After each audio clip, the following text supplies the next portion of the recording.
Bonjour tout le monde, merci de nous avoir rejoints, j'espère que vous allez bien. Aujourd'hui, nous allons faire un premier point sur les prochaines élections départementales. Mais tout d'abord, voici le résumé de l'actu du jour en images.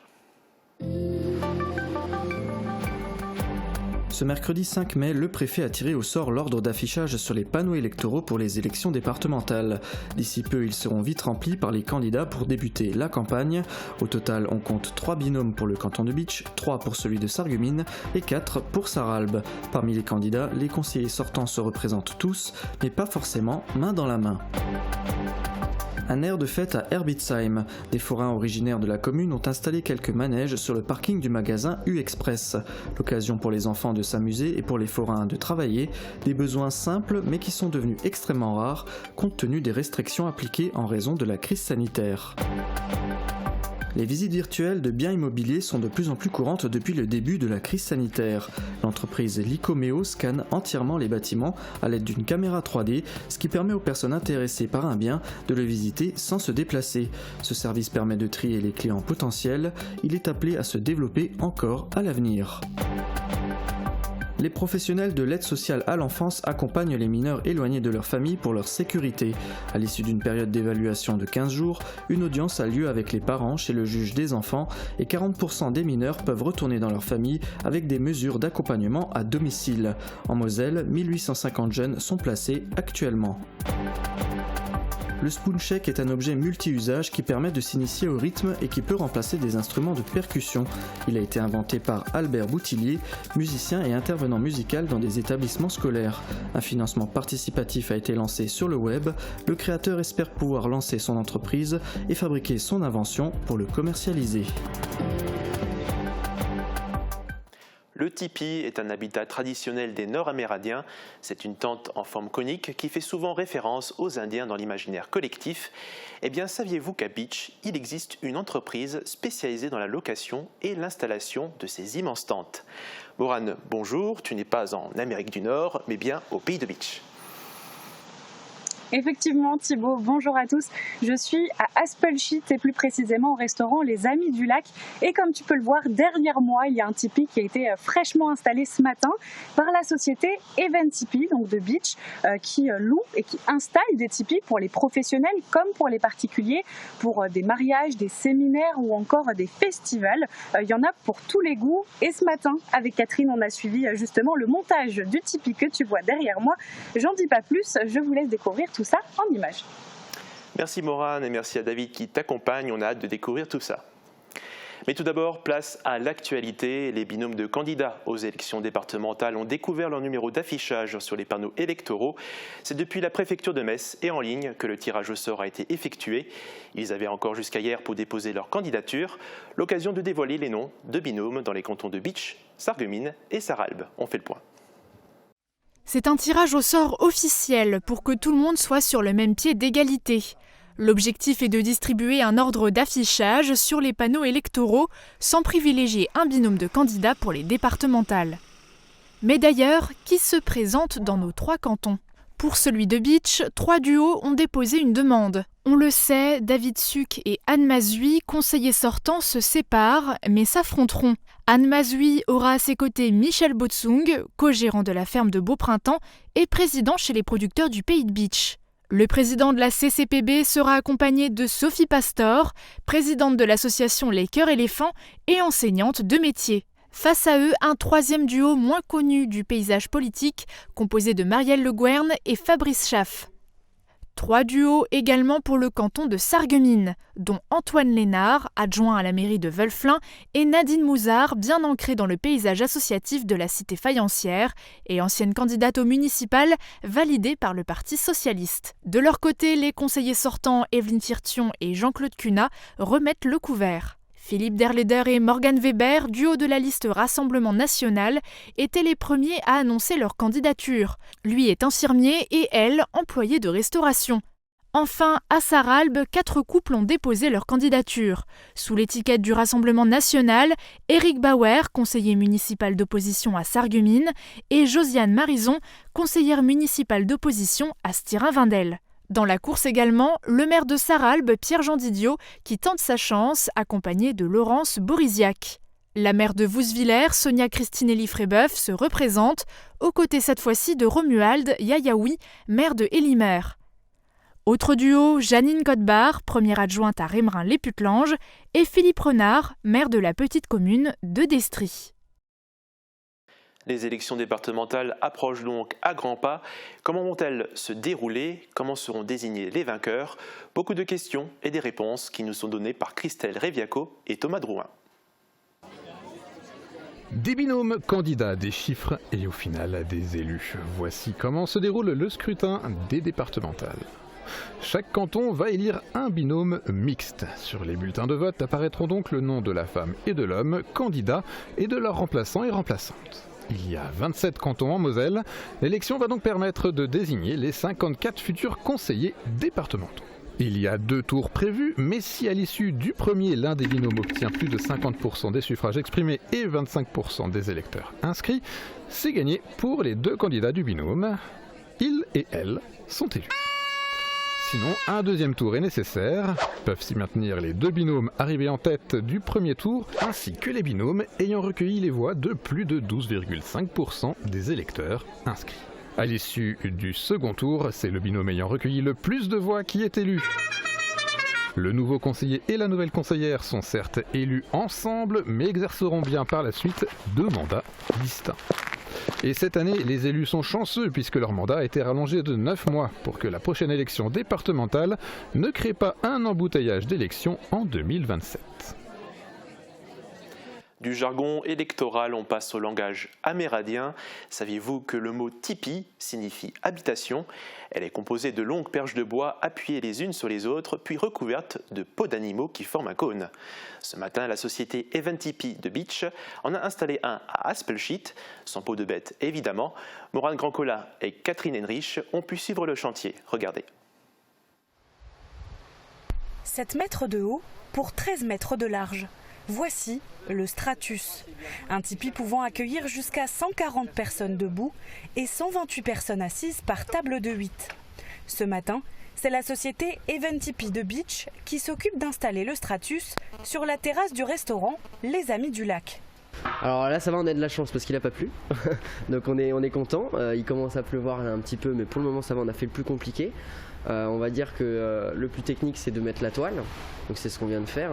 La structure en elle-même n'est pas vraiment compliquée à monter, elle est même plutôt rapide, mais la toile peut prendre un peu plus de temps. On peut se louper et donc recommencer si on n'a pas réussi, donc c'est vrai que c'est le plus technique dans le montage. Pour installer cette immense tente, il faut 3 paires de bras et au minimum 2 heures de montage. Ce tipi est composé d'une toile en tissu ignifugé pour correspondre aux normes de sécurité. Il servira de terrasse couverte au restaurant Les Amis du Lac de Aspelshit.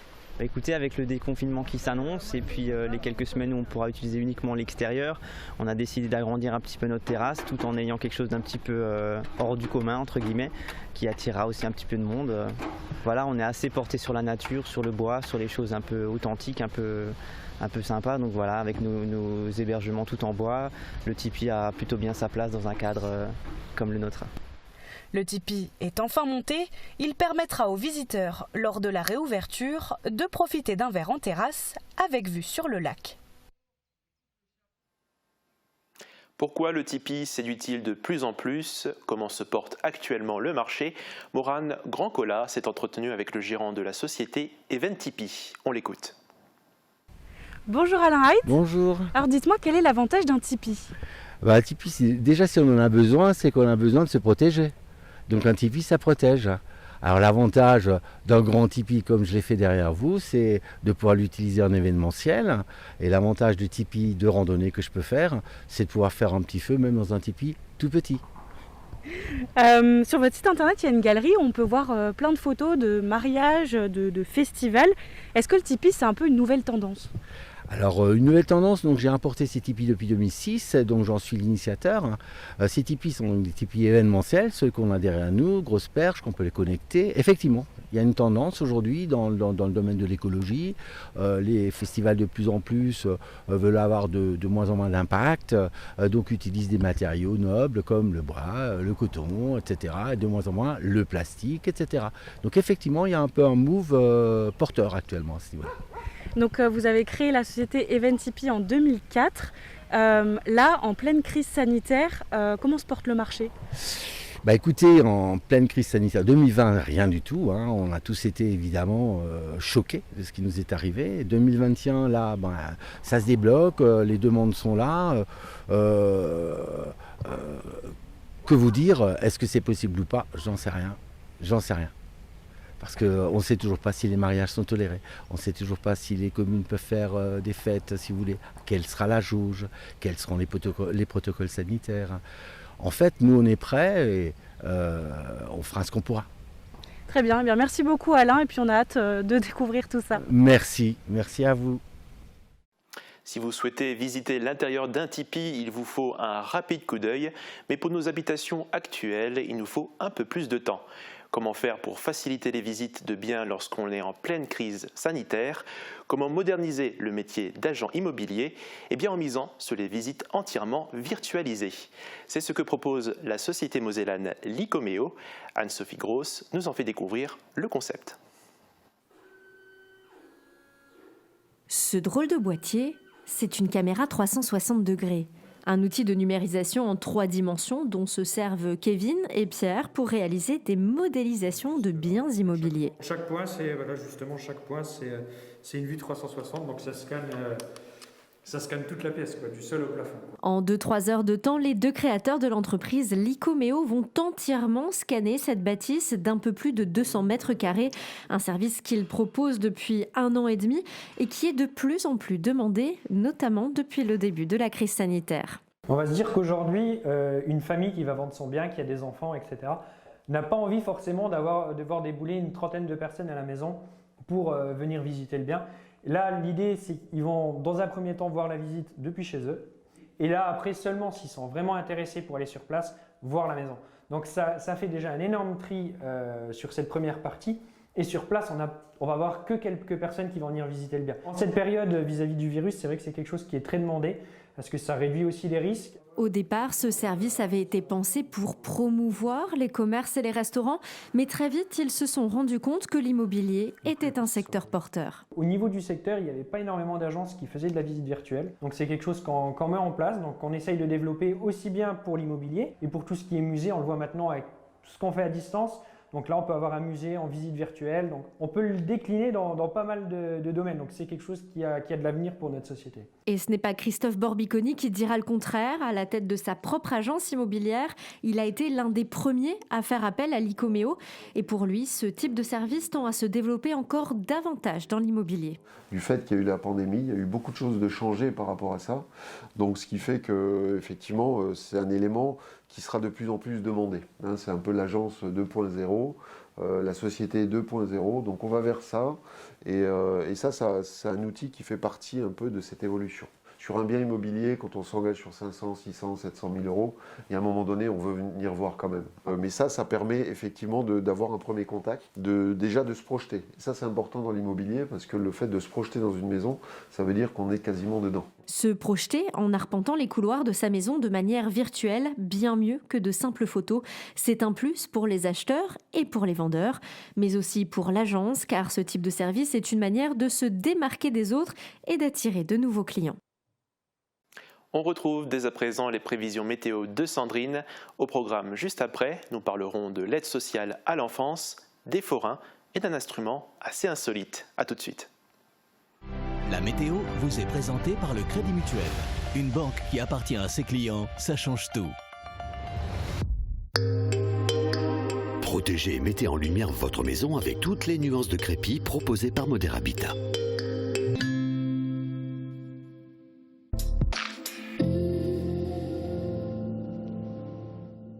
Bonjour tout le monde! Aujourd'hui, il n'y a pas grand chose à dire sur le ciel. Et si on s'intéressait plutôt à ce qui se passe au-dessus des nuages? Enfin, très loin au-dessus. Vous l'avez peut-être reconnu, derrière moi se trouve l'observatoire de Sarreguemines. D'ici, on peut venir observer les étoiles. Mais à l'inverse, de là-haut, Thomas Pesquet a les yeux tournés vers nous. Vous le savez certainement, le 23 avril, il a embarqué vers la Station Spatiale Internationale. Et depuis, il partage aussi souvent que possible des photos et anecdotes de sa vie en impesanteur.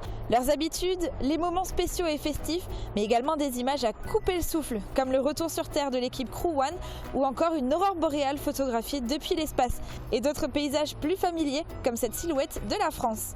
Mais pour le moment, on va redescendre sur Terre et s'intéresser au ciel au-dessus de notre département. Pour demain, on débutera la matinée une nouvelle fois sous les nuages et sous la pluie, mais le ciel commence à se dégager dans l'après-midi. Côté température, les minimales iront de 0 à 3 degrés et les maximales de 11 à 13 degrés. Demain, pensez à souhaiter une bonne fête aux Giselles et il fera jour de 5h59 à 20h56. Et si vous voulez profiter de plus de photos et d'infos comme celle-ci, n'hésitez pas à suivre Thomas Pesquet sur les réseaux sociaux, il y est très actif. Passez tous une très belle journée et à demain. Merci d'avoir suivi la météo avec le Crédit Mutuel. Une banque qui appartient à ses clients, ça change tout. Ordinateur, imprimante, réseau, IP Connexion vous dépanne où que vous soyez. IP Connexion, c'est aussi de la téléphonie IP, de la vidéosurveillance et de la domotique. Les appareils auditifs ne sont pas très discrets, pas esthétiques. Par le passé, c'était vrai. Avant, on avait des systèmes comme celui-ci. Maintenant, on a l'intra-auriculaire qui va se nicher totalement dans le conduit auditif et le micro-contour. Je vais vous le mettre pour le prouver. Hop. Voilà. On ne peut pas dire que c'est pas discret.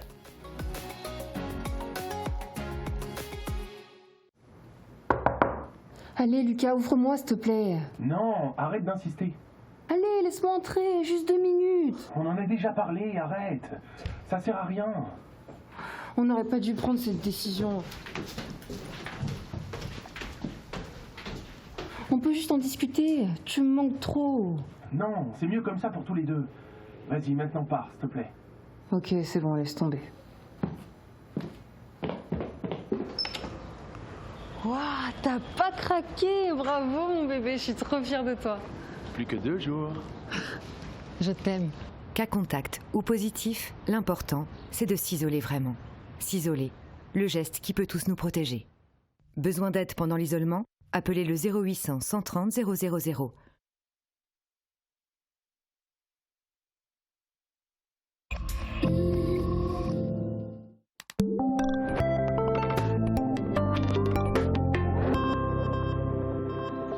Athlète de haut niveau, Michel Munch enfile ses baskets 6 jours sur 7 et parcourt environ 80 km par semaine.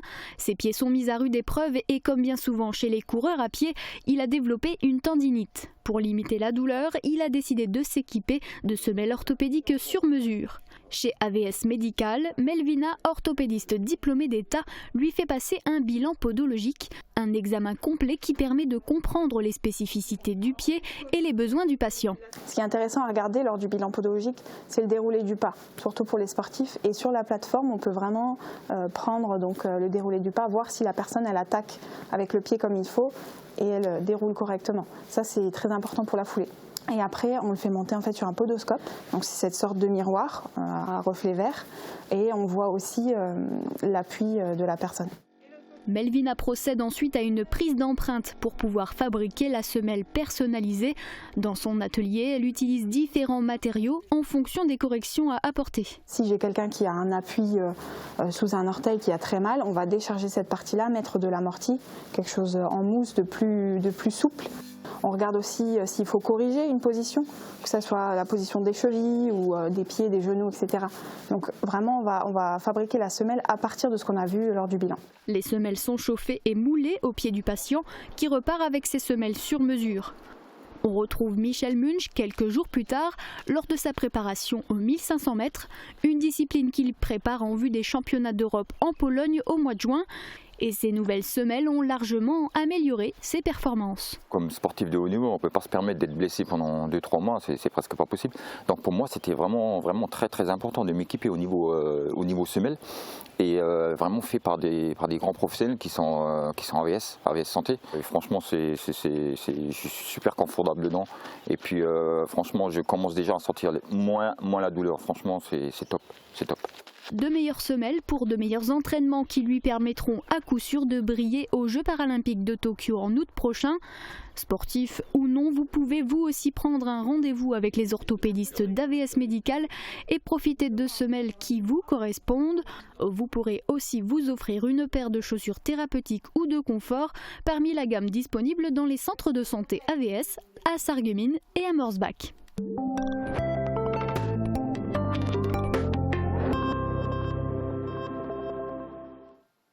Des images qui font du bien, espérons qu'elles sont le signe d'un retour à une vie normale. Des forains sont installés à Herbitzheim, au moins jusqu'à la fin de la semaine. Il ne s'agit pas d'une kirbe, comme nous avons connu avant la crise du coronavirus, mais simplement d'une animation de printemps. Guillaume Dumonteil nous en dit plus. Top départ pour l'aventure. Depuis le 1er mai, ce manège tourne à Herbitzheim. Pour la plus grande joie des enfants, comme en témoigne cette mère de famille qui suit du regard sa petite fille. Elle est très contente, hein. Elle parle de ça du matin au soir. On était là samedi et puis aujourd'hui. On travaille le reste du temps, donc on ne peut pas venir. En installant leur attraction sur le parking du magasin U-Express, ces forains ne s'attendaient pas à accueillir autant de monde. Ils sont contents de voir que, comme eux, les familles avaient besoin de ce petit bain de liberté et d'amusement. Ça fait du bien de travailler, oui. Ça va redémarrer doucement, on espère sortir début juin. Maintenant voilà, on ne sait pas plus que ça, on attend. La réouverture des fêtes foraines est en effet prévue le 9 juin. Ici, il ne s'agit pas d'une kirbe, mais d'une animation de printemps proposée par des forains de la commune ayant reçu une autorisation de la municipalité et du directeur du magasin. Ce dernier leur a mis gracieusement son parking à disposition. C'est prévu qu'on reste jusqu'au 9 mai, mais bon, je pense qu'on va prolonger encore tout le mois de mai jusqu'à la Pentecôte. Ça nous permettra de travailler un petit peu et puis surtout, voilà, on sera occupé. Cette animation de printemps est proposée tous les jours après 16h en semaine et à partir de 14h le week-end, avec une fermeture à 18h30 pour permettre aux gens de retourner chez eux dans le respect du couvre-feu. Nous allons maintenant marquer une petite pause musicale avec un instrument de musique qui sort de l'ordinaire. Son créateur est Albert Boutillier, il est né à Sarreguemines, il est musicien, intervenant musical dans les établissements scolaires et il souhaite lancer son entreprise autour de son invention. Un objet unique en son genre que nous allons vous faire découvrir.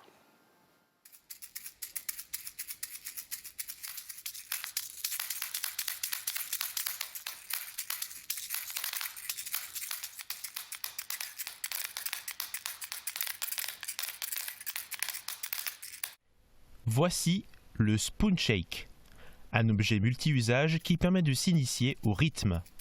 Il peut endosser le rôle de plusieurs instruments de percussion. Albert Boutillier est intervenant musical dans les écoles.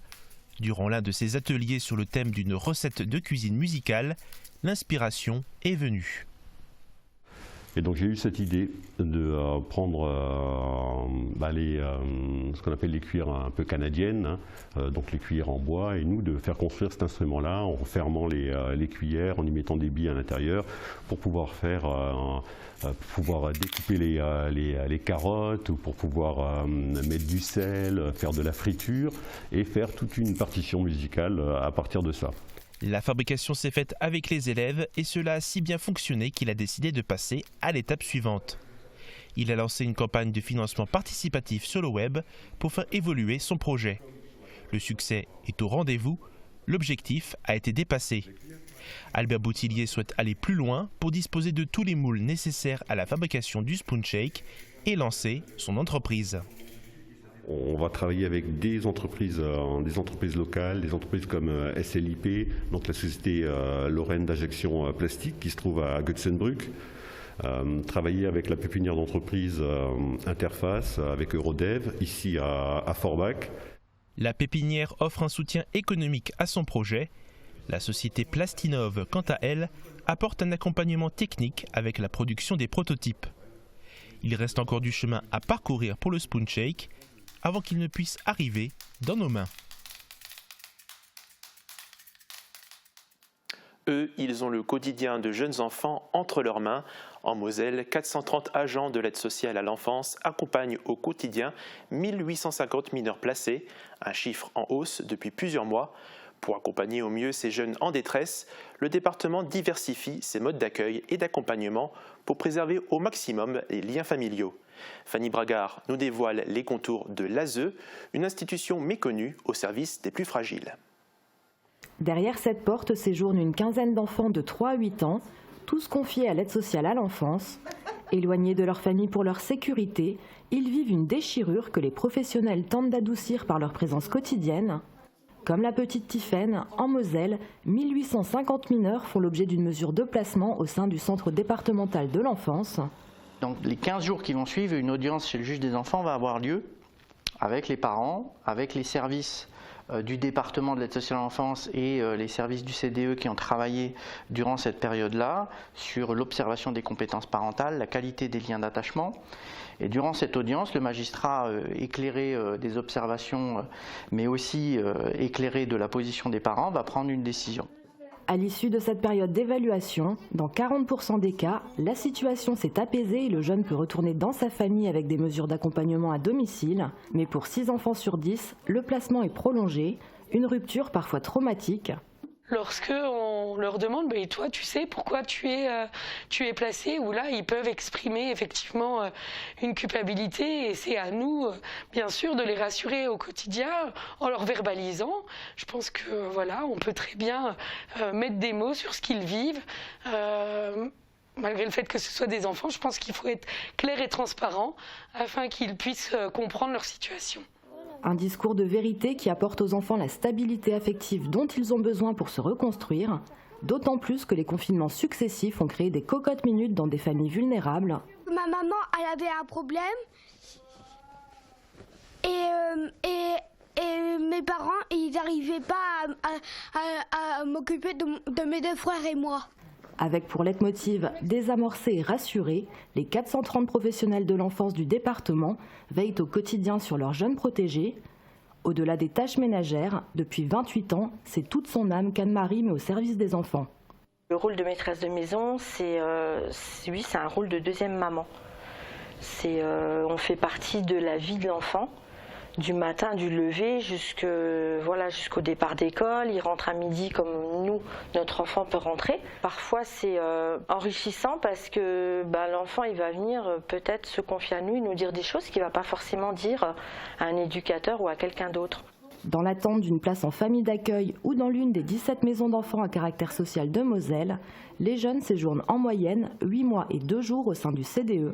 C'est une moyenne, ça veut dire qu'il y a des enfants qui vont rester quelques jours et des enfants qui malheureusement vont rester plus d'1 an et demi, 2 ans. Ça dépend à la fois des motifs qui les amènent ici et des réponses qu'on va pouvoir leur apporter par rapport à leurs besoins spécifiques. Aujourd'hui, il n'est pas forcément évident d'orienter en famille d'accueil puisqu'il y a plus de demandes en famille d'accueil que de places disponibles. Au chevet de ces enfants en détresse, le département diversifie ses modes d'intervention. Pionnière en France, la Moselle a développé en 2009 le CERAD, un service éducatif renforcé à domicile qui permet aux enfants de continuer à vivre dans leur environnement familial. On ne naît pas parent, mais on devient parent. Il peut y avoir des dérapages où des familles ont besoin d'une aide et on est là à leur côté justement pour pouvoir apporter cette aide. On fait des projets, des PPE, c'est des projets pour l'enfant avec les familles, de façon à ce que l'enfant puisse retourner le plus rapidement. C'est ça notre nerf de bataille, c'est que l'enfant retourne le plus rapidement dans sa famille. Enfin, c'est là qu'on est le mieux. Grâce à un budget de 105 millions d'euros, en hausse de 4,5% cette année, l'aide sociale à l'enfance accompagne les familles mosellanes en difficulté matérielle ou éducative. Pour assurer un meilleur maillage du territoire, le département ouvrira fin 2023 une nouvelle antenne à Thionville. Où que vous soyez, l'info continue en non-stop sur Mosaïque Cristal.